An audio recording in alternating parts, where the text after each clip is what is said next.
ಎಷ್ಟು ಜನ ಸರ್ಕಾರಿ ಸರ್ವೇಯರ್ಸು ಖಾಲಿ ಇದ್ದಾವೆ ಅಂತ ಕೇಳಿದಾಗ ಆಗ 750 ಜನ ಖಾಲಿ ಇದ್ದಾವೆ ಅಂತ ಹೇಳಿದ್ರು. ಅಷ್ಟು ಭರ್ತಿ ಮಾಡಿಬಿಡಿ ಅಂತ ಹೇಳಿದೆ. ಸೊ ಈಗ ಅರ್ಜಿ ಕರೆದು ಪರೀಕ್ಷೆನೂ ಕೂಡ ನಡೀತಾ ಇದೆ.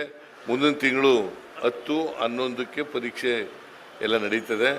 ಇನ್ನೊಂದು 2-3 ತಿಂಗಳಲ್ಲಿ ಅವರಿಗೆ ನೇಮಕಾತಿ ಪತ್ರನೂ ಕೂಡ ಕೊಟ್ಬಿಡ್ತೀವಿ. ಮತ್ತೆ ಇತ್ತು ಅತ್ಯಂತ ಪಾರದರ್ಶಕವಾಗಿ ನಡೆದಿರ್ತಕ್ಕಂಥದ್ದು.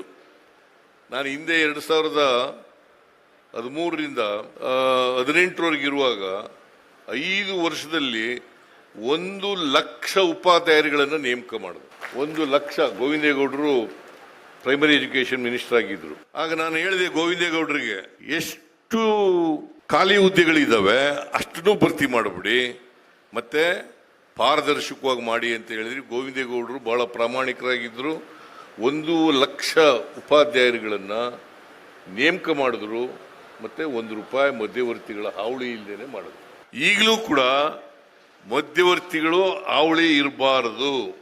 ಮಧ್ಯವರ್ತಿಗಳಿಂದಲೇ ಲಂಚ ಜಾಸ್ತಿ ಆಗೋದು. ಅದು ಮಧ್ಯವರ್ತಿಗಳ ಹಾವಳಿ ಇಲ್ಲದೇನೆ ಈಗ ನೇರವಾಗಿ ಪರೀಕ್ಷೆ ಮಾಡಿ, ನಾನು ಈ 750 ಜನ ಯಾರ್ಯಾರು ಆಯ್ತಾ ಇದ್ದೀರಿ ಅವರೆಲ್ರಿಗೂ ಹೇಳ್ತೀನಿ, ಯಾರಿಗೂ ₹1 ಕೊಡಬಾರ್ದು, ಮಧ್ಯವರ್ತಿಗಳು ಕೂಡ ಇರಬಾರ್ದು.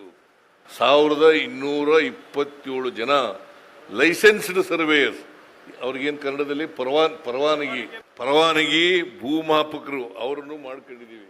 ಅವ್ರು ಈಗ ಒಂದು ಮನವಿ ಕೊಟ್ಟರು, ಏನಪ್ಪಾ ಅಂತಂದ್ರೆ ನಮ್ಮನ್ನೆಲ್ಲ ಪರ್ಮನೆಂಟ್ ಮಾಡ್ಬಿಡಿ ಸರ್.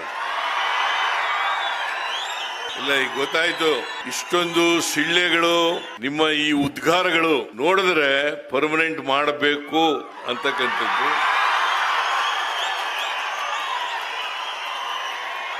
ಆಯ್ತು ಬಿಡಿ, ಆಯ್ತು.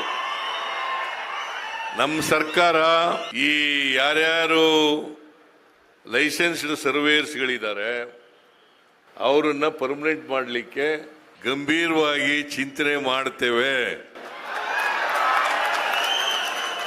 36 ಜನ ಅಸಿಸ್ಟೆಂಟ್ ಡೈರೆಕ್ಟರ್, ADLR, ಸಹಾಯಕ ನಿರ್ದೇಶಕರು, ಅವರನ್ನು ಕೂಡ ಇನ್ನು 2 ತಿಂಗಳಲ್ಲಿ ನೇಮಕ ಮಾಡಿ ಆದೇಶ ಕೊಡ್ತೇವೆ.